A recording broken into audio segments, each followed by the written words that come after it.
இன்னைக்கு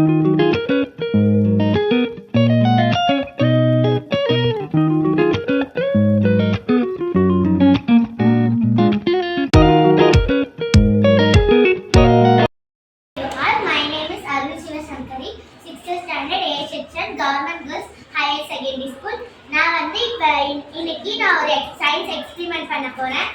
அதுக்கு என்னென்ன ப்ராடக்ட்ஸ் வேணும்னா ஒரு கார், அப்புறமா ரெண்டு மேக்னெட். ஒரு மேக்னெட்டை காருக்கு மேலே அட்டாச் பண்ணிக்கலாம், இல்லைன்னா அப்படியே கூட வச்சுக்கலாம். அப்புறமா நம்ம இதை எதிர்க்கிற மாதிரி வைக்கணும். இந்த மாதிரி ஒட்டுற மாதிரி வைக்கக்கூடாது.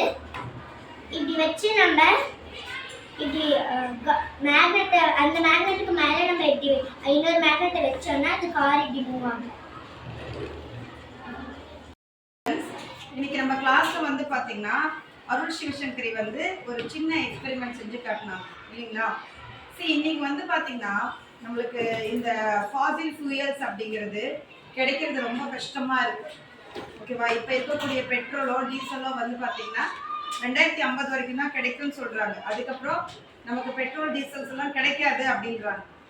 இப்போ அதுக்கு பதிலாக நம்ம ஆல்டர்னேட்டிவ் சோர்ஸ் ஆஃப் எனர்ஜிக்கு தான் போகணும். இப்போ இவங்க என்ன பண்றாங்க, ஸோ இன் ஃபியூச்சர்ல இந்த மாதிரி நமக்கு மேக்னெட்டை யூஸ் பண்ணி கார் நம்ம ரன் பண்ற மாதிரி இருந்துச்சு அப்படின்னா நம்ம பெட்ரோல் டீசல் யூஸ் பண்ண வேண்டிய அவசியம் இருக்காது. அதுக்கு அடுத்து பாத்தீங்கன்னா இதுல பொல்யூஷனும் கிடையாது. இது எக்கோ ஃப்ரெண்ட்லி இல்லையா. நம்ம பெட்ரோலோ இல்லை டீசலோ யூஸ் பண்ணும் போது ஸோ அந்த வண்டியிலேருந்து புகை வரும். ஸோ அது ஏர் பொல்யூஷனை கிரியேட் பண்ணும். ஓகேவா? ஸோ இந்த மாதிரி நம்ம மேக்னெட்டை ஸ்ட்ராங் மேக்னெட்டை யூஸ் பண்ணி நம்ம வண்டியை ஓட்டுறோம் அப்படின்னு சொன்னோம் அப்படின்னா இதில் நமக்கு பொல்யூஷனும் கிடையாது. அதே மாதிரி நம்ம எரிவாயுகளை பயன்படுத்த வேண்டிய அவசியமும் இருக்காது.